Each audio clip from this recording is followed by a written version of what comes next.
There's been quite some unease among characters after Destiny 2's latest events in Season of the Witch. Eris channeling the ways of the Hive while Guardians venture to bring back the Witch Queen herself. Today we are going to read some new lore that discusses how certain characters feel about this matter. ELSIE attacks Ikora over Eris Morn's dark future. Crow feels uneasy about this, and Caiatl's reaction to this whole operation. Welcome Guardians, let's dive right in.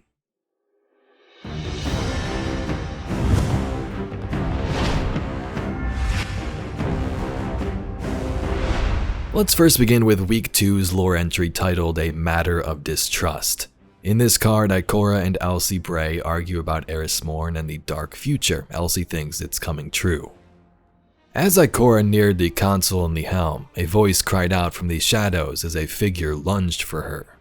Ikora's hands moved reflexively to deflect the blow and deliver a killing strike, but she stopped after recognizing her attacker. She allowed ELSIE to grab the front of her robes and shove her against the bulkhead. "Were you even listening?" ELSIE screamed, her hands shaking in frustration. "How many reports, Ikora? How many times did I tell you what I saw?" The pain in her voice tore at Ikora. She knew the stories almost as well as ELSIE at this point. The Exo had traveled back from a future where Eris Morn held dominion over everything and even bent Savathun to her will. It had not ended well. ELSIE pushed away and began to pace, furious. "ELSIE," Ikora said gently, "I know the future you came from, but that is not this future. I have seen what happens when Eris Morn has unchecked power," ELSIE hissed. "I have smelled the corpses." Ikora wanted to comfort ELSIE, but knew that any attempts at camaraderie would push her further away. Instead, she straightened her robes. "The Eris in your timeline was corrupted by darkness," she said coolly. "We now understand how to wield the darkness without becoming lost in it." "Eris Morn was corrupted by power, Ikora," ELSIE said. "The same power you're encouraging the Guardians to, she nearly choked on the words, to tithe to her through Hive rituals. And you think that's somehow better?" Ikora took a breath. "I hear you," she said with quiet authority. "And while I trust Eris, I will not lose my objectivity. If actions must be taken, I will take them." ELSIE shook her head. "I wonder if you said the same thing before your body was buried in the wreckage of the tower." Ikora waited. One cannot speak when the other is unwilling to listen. Osiris had once told. "It's in her voice," ELSIE said. She sounded small. She sounded truly afraid, Ikora realized. "You can hear it, even through her Hive transformation. When she speaks, she's smiling." ELSIE took a careful breath. "When she led her troops from the Scarlet Keep, when she attacked the Traveler, when she turned us against each other and I was forced to..." Ikora reached out a hand to stop her from having to say it. "To kill my sister," ELSIE whispered, pleading for understanding. "To kill Anna." Eris was smiling that same smile. Ikora laced her fingers together and looked at the floor. "I won't watch it happen again," ELSIE said, and her voice was ice. So as we discussed in the other video a couple of days ago, most things have been averted from this dark future thanks to our Guardian. Anna and ELSIE bonded, thus she doesn't get corrupted by the darkness and ELSIE can try and teach her stasis if she wants. The Black Heart was destroyed and Savathun killed.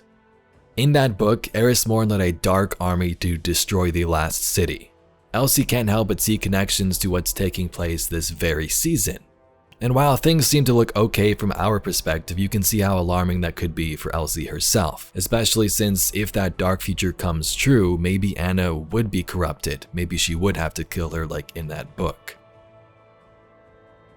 In the Acromatis card, Ikora and Caiatl discuss the plan to revive Savathun. Ikora took a deep breath to compose herself. She had been dreading the conversation she was about to initiate. She ran through all the anticipated objections and corresponding de-escalation tactics in her mind. It was important to keep the situation in hand at any cost.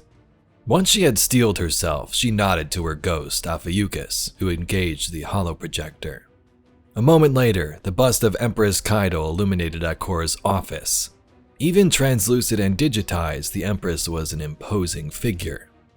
With a steady voice and unwavering gaze, Ikora detailed the Vanguard's plan to resurrect Savathun in exchange for the knowledge of how to breach the Witness's portal. Once she finished, Ikora braced for the Empress's fury. Instead, she was met with pensive silence. When Caiatl finally spoke, her tone was measured. There was a time not so long ago when the Witch Queen's resurrection would have seemed like a betrayal. Ikora held her breath. But after working with Eris aboard the Leviathan, after speaking with Gaul, the Empress lowered and shook her tusks, a gesture of uncertainty. I must accept that the ways of light and dark are beyond my reckoning. Caiatl raised her tusks once again and hardened her voice. I trust Eris Morn as I would my own Mythkeeper. If the Vanguard agrees that this is the only way to stop the Witness, then so be it. My legions will not stand in your way. My thanks, Empress, Ikora replied, with obvious relief. Besides, the Empress concluded, if this plan brings me one step closer to crushing Xivu Arath's skull, then it has my blessing. In the Malediction card, Crow feels uneasy about Savathuns Revival. The definition of that word, a magical word or phrase uttered with the intention of bringing about evil or destruction, a curse. I understand that getting through the portal is important, Crow began. It's more than important, Osiris interrupted.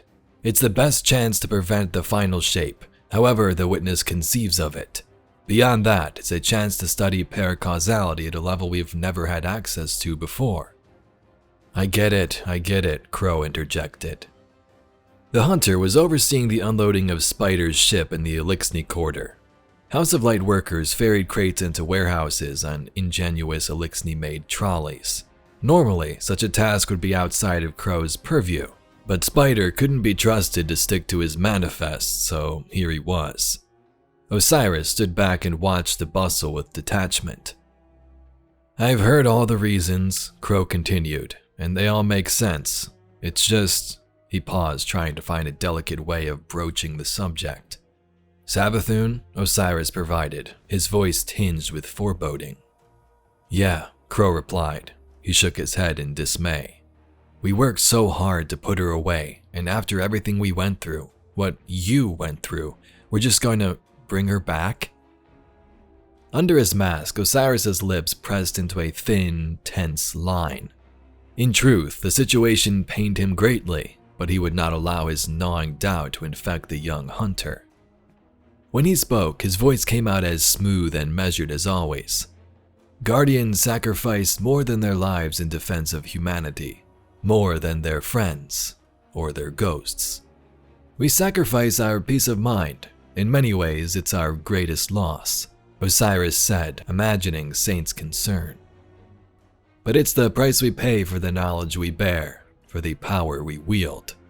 I know, Crow sighed, recalling Amanda's empty spot in the hangar. I know. So many characters feel hesitant to bring back the Witch Queen of Deception. Saint and Osiris had these same thoughts in the Week 1 entry. The season still has a long way to go, but here are the thoughts from some of the characters not at the forefront of this season's in-game content, at least yet. Maybe some of them will pop up, but hope you enjoyed these stories. If you'd like to see some more Destiny lore and mysteries just like this video, please be sure to subscribe to the channel. Anyway, I thank you very much for watching, and I'll catch you all in the next video.